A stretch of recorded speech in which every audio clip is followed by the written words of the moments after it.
Welcome to another unboxing video from theplayersaid.com. I'm Grant. Today I'm unboxing the newest edition in the coin series from GMT Games. All Bridges Burning, Red Revolt and White Guard in Finland, 1917 to 1918. This is the newest addition to the coin series. It's volume 10, designed by VPJ Arponen or Vez Arponen. And very cool looking game, and once again, it's a coin series game, so one of my great loves.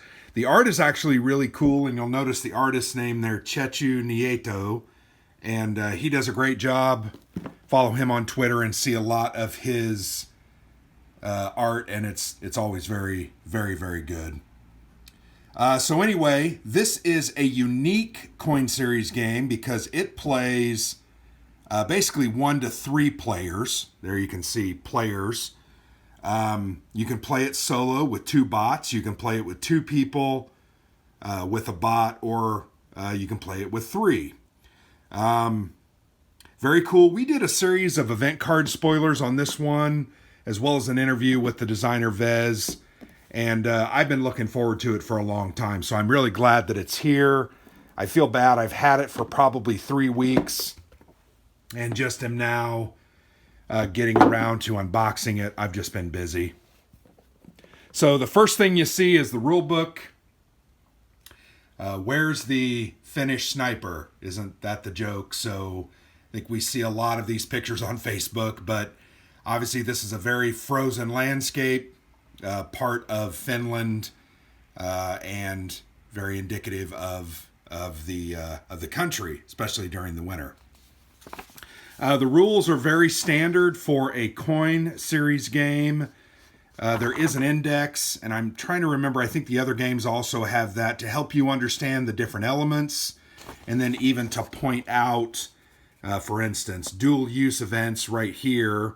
It tells you what it is, and then it gives you the reference to the rule section 5.2.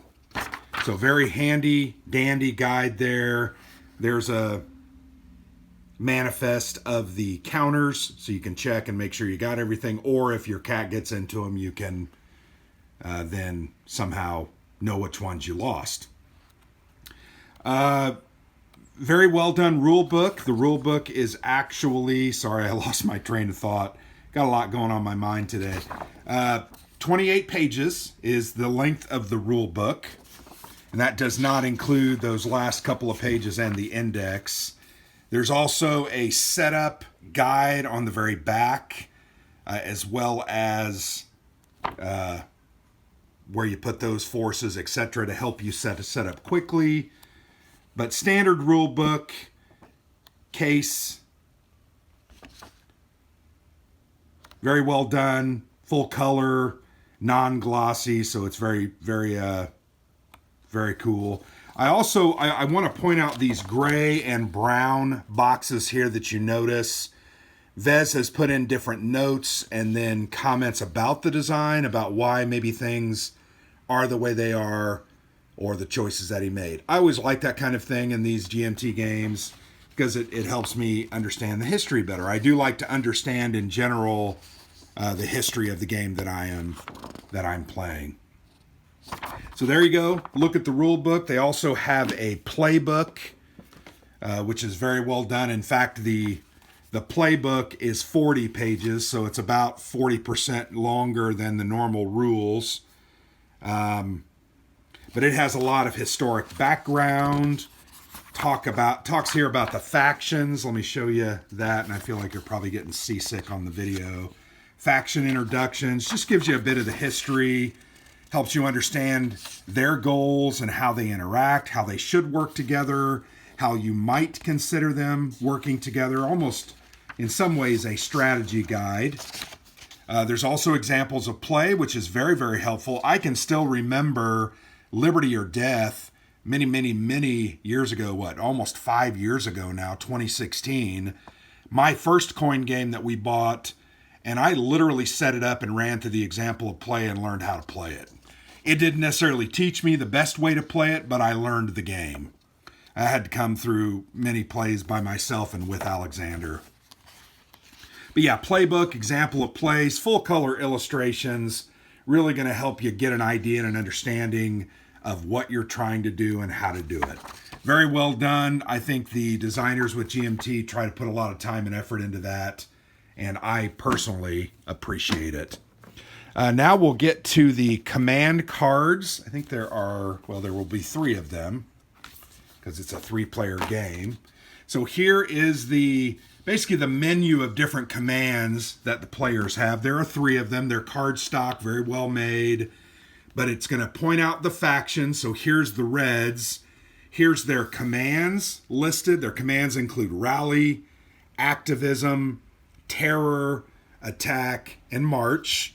Then you've got your special activities, political event, foreign relations, prepare, and then it even talks about how they're going to win the game so that you can understand how that faction is going to do well. Then you've got the Senate on the inside fold and the moderates with their commands and special activities, as well as, once again, a focus on their victory conditions and how they're going to get that.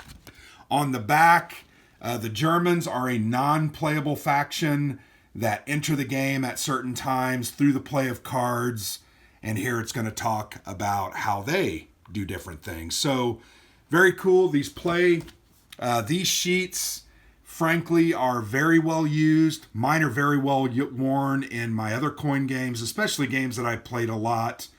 Liberty or Death, Fire in the Lake, Cuba Libre. We've folded them, we've bent them, we've spilled things on them.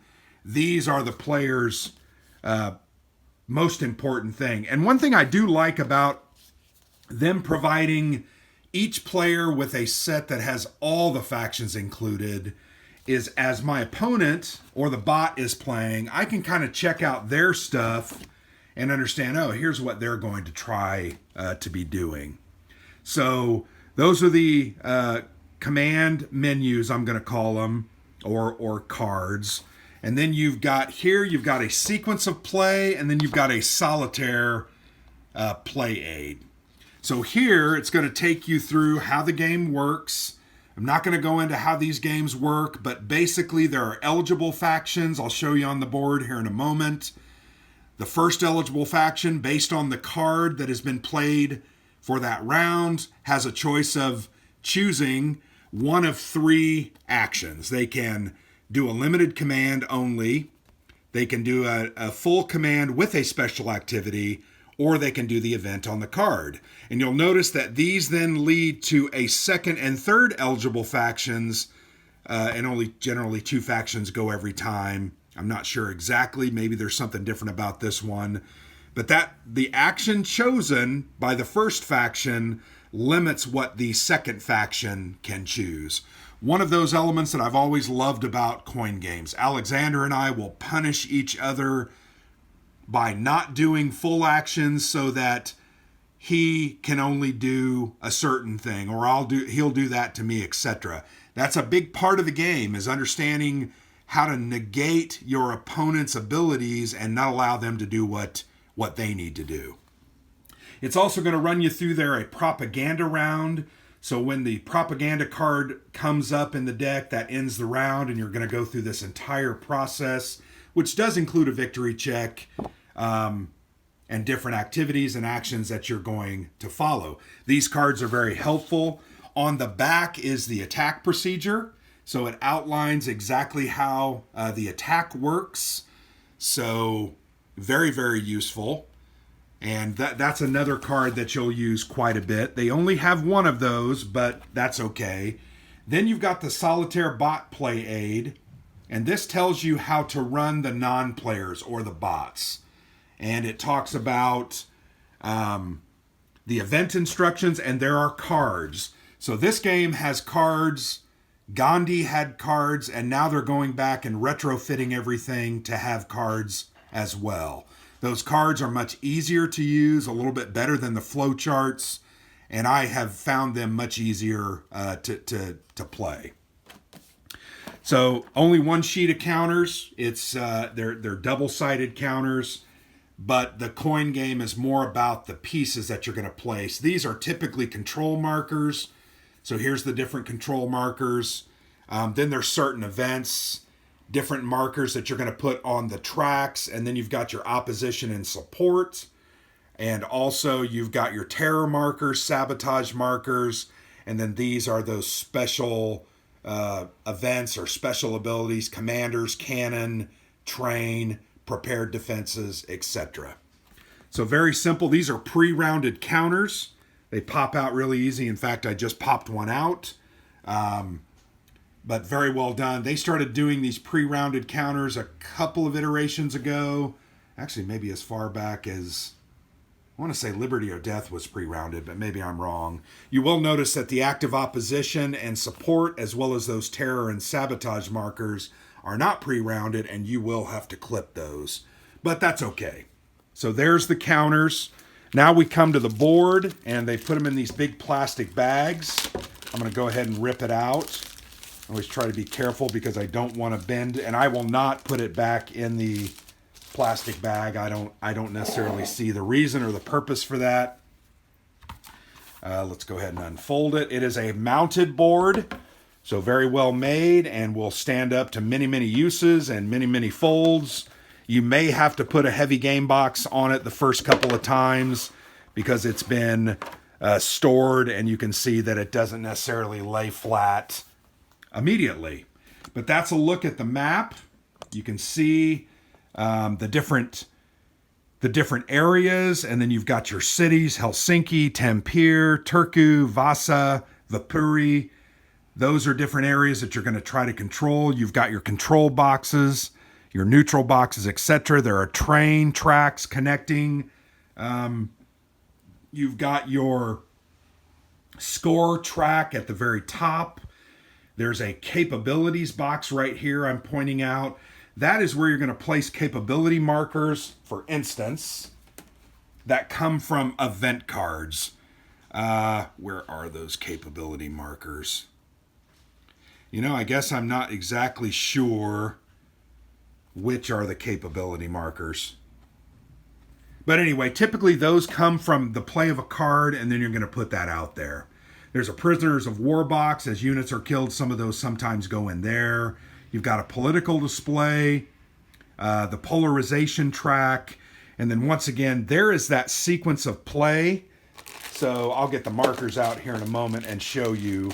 But those markers are going to rest there, and then you're going to move those over to the different boxes that you want. You've also got your available forces boxes. You've got the Senate, German forces there. You've got the moderate forces available and the Reds forces that are available, then the Russians. So really nice looking map. I do want to show you. I'm going to fold that back over. I like how they've put the little bitty coniferous trees there on the landscape. I really like that. That's one of the things I really enjoyed about Liberty or Death, which is my second favorite coin game, but probably really my first in historical loves. Also like the different bodies of water, and you've got ice floating in the Gulf of Finland. Very well done. Nice looking map that adds a lot to that play experience. They give you 3 different dice: a blue, a white, and a red. You will match those to the different factions. Let's go ahead and open the different pieces. These are wooden pieces, wooden bits. Here I'm going to show you those faction markers. So these are the faction markers. So you've got obviously the Reds, you've got the Senate, you've got the moderates, the blue, and they all have a star on them. A lot of times in the games they have different symbols, and then the gray ones are those Germans. They do not have a symbol on them, so I'm assuming they're the Germans. But as I mentioned, each faction's going to have one of those out on this board if you haven't played coin games. This is the pass box. Let me go ahead and do the white one, sorry. And based on the card and the eligibility, it's going to tell you, oh, the moderates are first. So then you place the moderates first, followed by the reds, and then you're going to move them to these different commands. And then whoever is second eligible, they have the choice of passing. You can always pass and go here. You're going to gain a resource. You know, passing is something that you shouldn't always do, but there's times that you just need a resource. But then if they don't pass, they're going to have to play one of those two choices, either a command or a limited command. So it's going to affect what you can or cannot do. Once they've played, they're going to be moved to the ineligible box, and then you're going to continue with gameplay. Here's a bunch of different markers representing troops. You've got gray, white, brown, and red.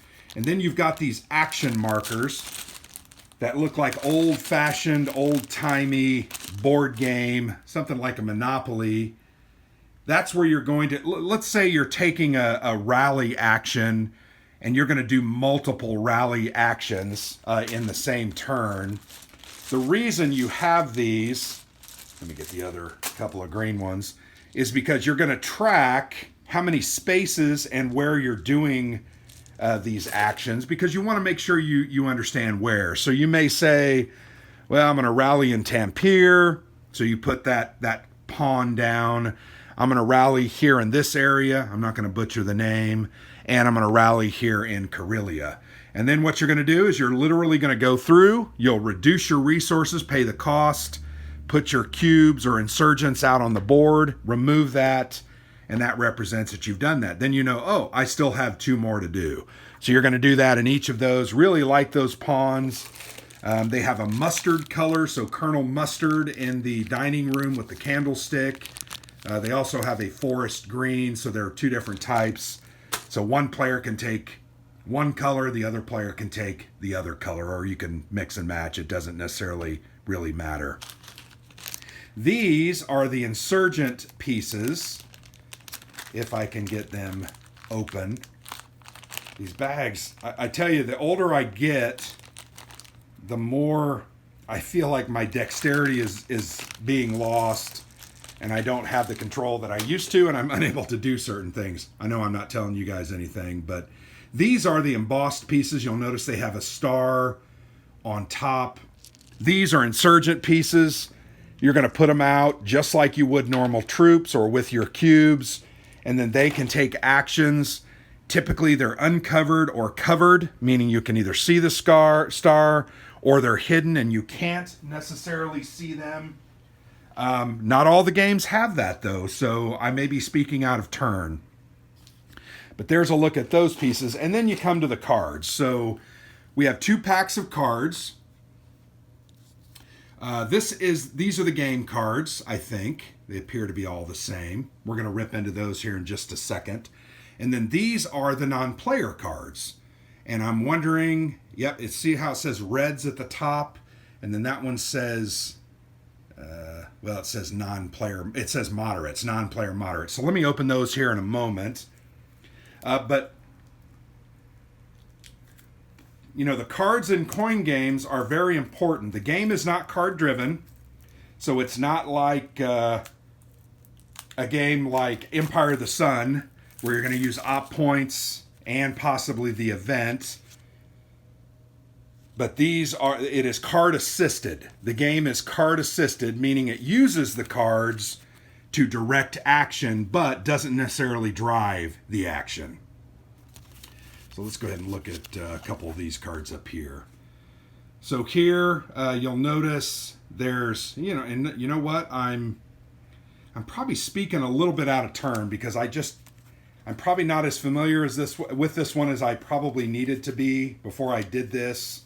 Here's a look at the propaganda cards. There's a couple different ones of those. I'm sure there's others in there. But back to the events, they're going to have an event. It's going to benefit 2 sides, basically. So you got a top part, you got a bottom part. You're going to have to make a choice as a player. Do I take this event because the benefit's decent or it's really great for me? Or do I take the event or deny the event from my opponent because I don't want them to get that because, man, that's really, really good. So there's a lot of gamesmanship in those cards. I think some of these symbols also have to do with the solo mode, but I'm not exactly sure. I needed to read a little further into that. Remember, I talked about capability. You can see that word there, capability, in the white box. So this card, February Revolution in Russia, relates specifically to a counter that's going to be placed in that capability box if this card is played for that event. You know what? I think eligibility is determined a little bit differently, so I'm going to eat those words. Here's a couple more of these capability cards: Trains, Jaeger. So they're going to be different types. So that's a look at the cards that actually drive the action. Now let's go ahead and open these solitaire cards. And yeah, I'm having a lot of trouble with this. These are really packed tightly and very difficult to open. I may not be able to get them open here quickly. But the game is really amazing. The coin system is really very amazing. You know what? I'm not going to be able to get these open, but I'm going to show you the back one. So this is just a solitaire mode card that you're going to use to run the actions of these different factions. So if you're playing it solo and you're controlling, say, the Senate, the Reds are going to be controlled by these cards. The moderates are controlled by these cards. And I'm assuming there are also cards for the Senate in there, but without being able to rip them open. And I'm really having a tough time. I apologize. But these cards take the place of the old flowcharts. If you've played these games solitaire before, you had those. I thought they were always hard to follow. There, I got them open. Hard to follow flowcharts. They use now these cards. So yes, they do have cards for each of them. So you can play as any faction and then use the other two as bots. So here are the Reds. You can see non-player Reds. Here are the Senate, the non-player Senate, and then the moderates. Looks like there are 4 or 5 cards of each. So you're going to use those to determine their action. So very well done. It's a cool system. I'm looking forward to trying that out solo so that I can experience that and understand how that works. So that is a look at All Bridges Burning, Volume 10 in the Coin Series. I now have all of the volumes with the exception of I don't own Cuba Libre. Alexandra does.